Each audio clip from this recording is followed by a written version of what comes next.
شروع اللہ کا نام لے کر جو بڑا مہربان نہایت رحم والا ہے۔ کاف ہا یا عین صاد، یہ تمہارے پروردگار کی مہربانی کا بیان ہے جو اس نے اپنے بندے زکریا پر کی تھی جب انہوں نے اپنے پروردگار کو دبی آواز سے پکارا اور کہا کہ اے میرے پروردگار، میری ہڈیاں بڑھاپے کے سبب کمزور ہو گئی ہیں اور سر سفید بالوں کی وجہ سے چمکنے لگا ہے، اور اے میرے پروردگار، میں تجھ سے مانگ کر کبھی محروم نہیں رہا، اور میں اپنے بعد اپنے بھائی بندوں سے ڈرتا ہوں، اور میری بیوی بانجھ ہے، پھر بھی مجھے اپنے پاس سے ایک وارث عطا فرما جو میری اور اولاد یعقوب کی میراث کا مالک ہو، اور اے میرے پروردگار اس کو خوش اخلاق بنائیو۔ فرمایا اے زکریا، ہم تم کو ایک لڑکے کی بشارت دیتے ہیں جس کا نام یحییٰ ہوگا، اس سے پہلے ہم نے اس نام کا کوئی شخص پیدا نہیں کیا۔ انہوں نے کہا کہ پروردگار، میرے ہاں کس طرح لڑکا ہوگا جبکہ میری بیوی بانجھ ہے اور میں بڑھاپے کی اس حالت کو پہنچ گیا کہ سوکھ گیا ہوں۔ حکم ہوا کہ اسی طرح ہوگا، تمہارے پروردگار نے فرمایا ہے کہ مجھے یہ آسان ہے، اور میں پہلے تم کو بھی تو پیدا کر چکا ہوں اور تم کچھ چیز نہ تھے۔ کہا کہ پروردگار میرے لیے کوئی نشانی مقرر فرما۔ فرمایا نشانی یہ ہے کہ تم صحیح و سالم ہوتے ہوئے 3 رات دن لوگوں سے بات نہ کر سکو گے۔ پھر وہ عبادت کے حجرے سے نکل کر اپنی قوم کے پاس آئے تو ان سے اشارے سے کہا کہ صبح و شام تسبیح کرتے رہو۔ فرمایا اے یحییٰ، ہماری کتاب کو مضبوطی سے تھامے رہو، اور ہم نے ان کو لڑکپن ہی میں دانائی عطا فرمائی تھی اور اپنے پاس سے شفقت اور پاکیزگی دی تھی، اور وہ پرہیزگار تھے اور وہ اپنے ماں باپ کے ساتھ نیکی کرنے والے تھے اور سرکش اور نافرمان نہیں تھے۔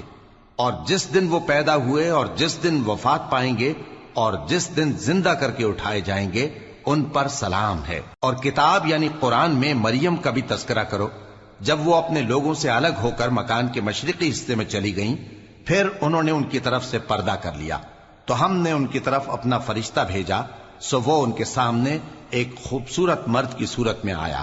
مریم بولی کہ اگر تم پرہیزگار ہو تو میں تم سے بچنے کے لیے رحمان کی پناہ لیتی ہوں۔ فرشتے نے کہا کہ میں تو تمہارے پروردگار کا بھیجا ہوا یعنی فرشتہ ہوں، اور اس لیے آیا ہوں کہ تمہیں پاکیزہ لڑکا بخشوں۔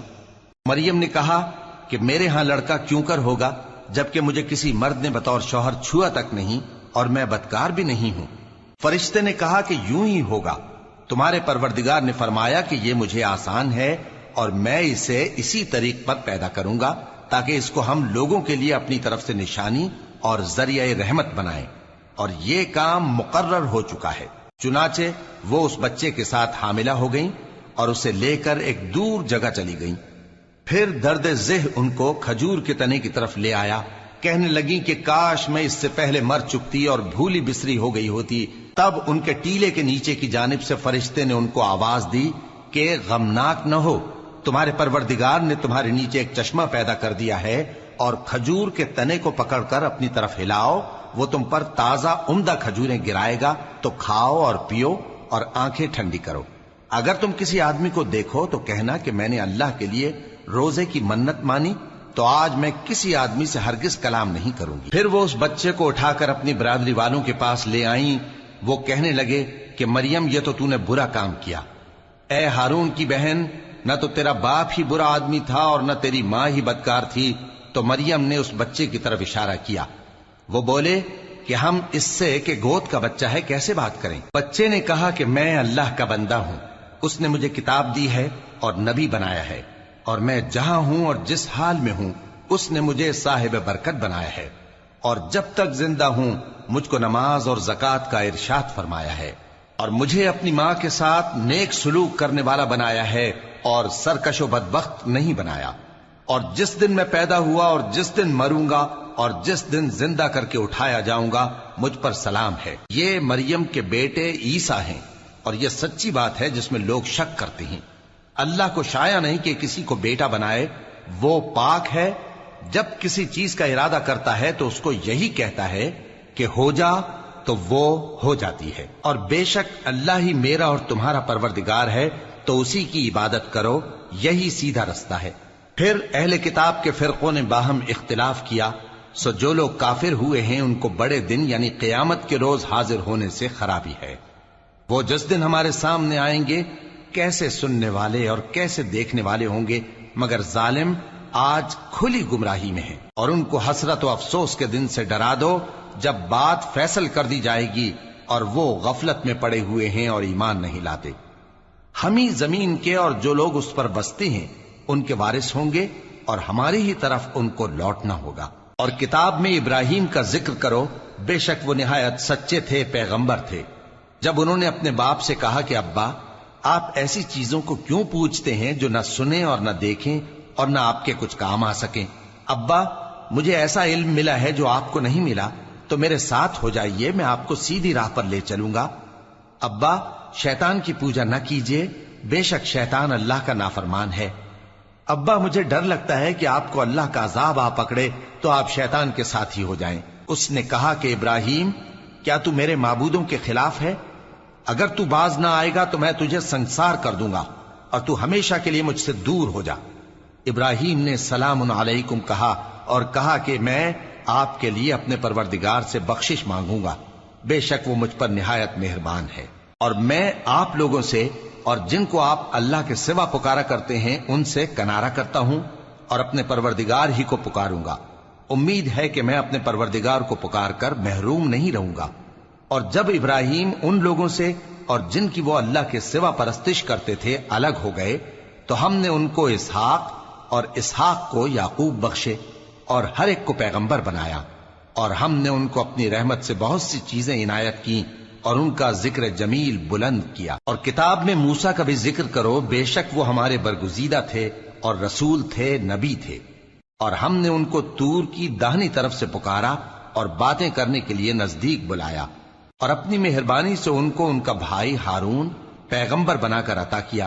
اور کتاب میں اسماعیل کا بھی ذکر کرو، وہ وعدے کے سچے اور رسول تھے، نبی تھے، اور وہ اپنے گھر والوں کو نماز اور زکوٰۃ کا حکم کرتے تھے، اور اپنے پروردگار کے ہاں پسندیدہ تھے۔ اور کتاب میں ادریس کا بھی ذکر کرو، وہ بھی نہایت سچے تھے، نبی تھے، اور ہم نے ان کو اونچی جگہ اٹھا لیا تھا۔ یہ وہ لوگ ہیں جن پر اللہ نے اپنے پیغمبروں میں سے فضل کیا، یعنی اولاد آدم میں سے، اور ان لوگوں میں سے جن کو ہم نے نوح کے ساتھ کشتی میں سوار کیا، اور ابراہیم اور یعقوب کی اولاد میں سے، اور ان لوگوں میں سے جن کو ہم نے ہدایت دی اور جنہیں برگزیدہ کیا۔ جب ان کے سامنے ہماری آیتیں پڑھی جاتی تھیں تو سجدے میں گر پڑتے اور روتے رہتے تھے۔ پھر ان کے بعد چند ناخلف ان کے جانشین ہوئے جنہوں نے نماز کو ضائع کر دیا اور خواہشات نفسانی کے پیچھے لگ گئے، سو ان قریب ان کو گمراہی کی سزا ملے گی۔ ہاں، جس نے توبہ کی اور ایمان لایا اور عمل نیک کیے تو ایسے لوگ بہشت میں داخل ہوں گے، اور ان کا ذرا نقصان نہ کیا جائے گا، یعنی ہمیشہ کی بہشتوں میں، جس کا اللہ نے اپنے بندوں سے وعدہ کیا ہے کہ جو ان کی آنکھوں سے پوشیدہ ہے۔ بے شک اس کا وعدہ نیکوکاروں کے سامنے آنے والا ہے۔ وہ اس میں سلام کے سوا کوئی بیہودہ کلام نہ سنیں گے، اور ان کو صبح و شام کھانا ملے گا۔ یہی وہ جنت ہے جس کا ہم اپنے بندوں میں سے ایسے شخص کو مالک بنائیں گے جو پرہیزگار ہوگا۔ اور فرشتوں نے پیغمبر کو جواب دیا کہ ہم تمہارے پروردگار کے حکم کے سوا اتر نہیں سکتے۔ جو کچھ ہمارے آگے ہے اور جو پیچھے ہے اور جو اس کے درمیان ہے، سب اسی کا ہے، اور تمہارا پروردگار بھولنے والا نہیں، یعنی آسمان اور زمین کا اور جو ان دونوں کے درمیان ہے سب کا پروردگار، تو اسی کی عبادت کرو اور اس کی عبادت پر ثابت قدم رہو۔ بھلا تم کوئی اس کا ہم نام جانتے ہو؟ اور کافر انسان کہتا ہے کہ جب میں مر جاؤں گا تو کیا زندہ کر کے نکالا جاؤں گا؟ کیا ایسا انسان یاد نہیں کرتا کہ ہم نے اس کو پہلے بھی تو پیدا کیا تھا جبکہ وہ کچھ بھی چیز نہ تھا؟ سو تمہارے پروردگار کی قسم، ہم ان کو جمع کریں گے اور شیطانوں کو بھی، پھر ان سب کو جہنم کے گرد حاضر کریں گے، اور وہ گھٹنوں پر گرے ہوئے ہوں گے۔ پھر ہر گروہ میں سے ہم ایسے لوگوں کو کھینچ نکالیں گے جو رحمان کے مقابلے میں سخت سرکشی کرتے تھے۔ پھر ہم ان لوگوں سے خوب واقف ہیں جو اس میں داخل ہونے کے زیادہ لائق ہیں، اور تم میں سے کوئی شخص نہیں مگر اسے اس پر گزرنا ہوگا، یہ تمہارے پروردگار پر لازم ہے، مقرر ہے۔ پھر ہم پرہیزگاروں کو نجات دیں گے اور ظالموں کو اس میں گھٹنوں کے بل پڑا ہوا چھوڑ دیں گے۔ اور جب ان لوگوں کے سامنے ہماری آیتیں پڑھی جاتی ہیں تو جو کافر ہیں وہ مومنوں سے کہتے ہیں کہ دونوں فریق میں سے مکان کس کے اچھے اور مجلسیں کس کی بہتر ہیں، اور ہم نے ان سے پہلے بہت سی امتیں ہلاک کر دیں وہ لوگ ان سے ٹھاٹ باٹ اور نمود و نمائش میں کہیں اچھے تھے۔ کہہ دو کہ جو شخص گمراہی میں پڑا ہوا ہے، رحمان اس کو آہستہ آہستہ مہلت دیا جاتا ہے، یہاں تک کہ جب اس چیز کو دیکھ لیں گے جس کا ان سے وعدہ کیا جاتا ہے، خواہ عذاب اور خواہ قیامت، تو اس وقت جان لیں گے کہ مکان کس کا برا ہے اور لشکر کس کا کمزور ہے۔ اور جو لوگ ہدایت یاب ہیں اللہ ان کو زیادہ ہدایت دیتا ہے، اور نیکیاں جو باقی رہنے والی ہیں وہ تمہارے پروردگار کے ہاں صلے کے لحاظ سے خوب اور انجام کے اعتبار سے بہتر ہیں۔ بھلا تم نے اس شخص کو دیکھا جس نے ہماری آیتوں سے کفر کیا اور کہنے لگا کہ اگر میں اثر نو زندہ ہوا بھی تو یہی مال اور اولاد مجھے وہاں ملے گا؟ کیا اس نے غیب کی خبر پالی ہے یا اللہ کے یہاں سے عہد لے لیا ہے؟ ہرگز نہیں، یہ جو کچھ کہتا ہے ہم اس کو لکھتے جاتے اور اس کے لیے آہستہ آہستہ عذاب بڑھاتے جاتے ہیں، اور جو چیزیں یہ بتاتا ہے ان کے ہم وارث ہوں گے، اور یہ اکیلا ہمارے سامنے آئے گا۔ اور ان لوگوں نے اللہ کے سوا اور معبود بنا لیے ہیں تاکہ وہ ان کے لیے موجب عزت ہوں۔ ہرگز نہیں، وہ معبود ان کی پرستش سے انکار کریں گے اور ان کے دشمن و مخالف ہوں گے۔ کیا تم نے نہیں دیکھا کہ ہم نے شیطانوں کو کافروں پر چھوڑ رکھا ہے کہ وہ ان کو خوب اکساتے رہتے ہیں؟ تو تم ان پر عذاب کے لیے جلدی نہ کرو کہ ہم تو ان کے لیے دن شمار کر رہے ہیں۔ جس روز ہم پرہیزگاروں کو رحمان کے سامنے بطور مہمان جمع کریں گے اور گناہگاروں کو دوزخ کی طرف پیاسے ہانک لے جائیں گے، تو لوگ کسی کی سفارش کا اختیار نہ رکھیں گے مگر جس نے رحمان سے اقرار لے لیا ہو۔ اور کہتے ہیں کہ رحمان بیٹا رکھتا ہے۔ ایسا کہنے والوں، یہ تو تم بری بات زبان پر لاتے ہو۔ قریب ہے کہ اس جھوٹ سے آسمان پھٹ پڑے اور زمین شق ہو جائے اور پہاڑ پارا پارا ہو کر گر پڑیں کہ انہوں نے رحمان کے لیے بیٹا تجویز کیا، اور رحمان کو شایع نہیں کہ کسی کو بیٹا بنائے۔ ہر شخص جو آسمانوں اور زمین میں ہے رحمان کے روبرو بطور بندہ ہی آئے گا۔ اس نے ان سب کو اپنے علم سے گھیر رکھا اور ایک ایک کو شمار کر رکھا ہے، اور یہ سب قیامت کے دن اس کے سامنے اکیلے اکیلے حاضر ہوں گے۔ اور جو لوگ ایمان لائے اور عمل نیک کیے، رحمان ان کی محبت مخلوقات کے دل میں پیدا کر دے گا۔ اے پیغمبر صلی اللہ علیہ وآلہ وسلم، ہم نے یہ قرآن تمہاری زبان میں آسان بنا کر نازل کیا ہے تاکہ تم اس سے پرہیزگاروں کو خوشخبری پہنچا دو اور جھگڑالوؤں کو ڈر سنا دو۔ اور ہم نے ان سے پہلے بہت سے گروہوں کو ہلاک کر دیا ہے۔ بھلا تم ان میں سے کسی کو دیکھتے ہو یا کہیں ان کی بھنک سنتے ہو؟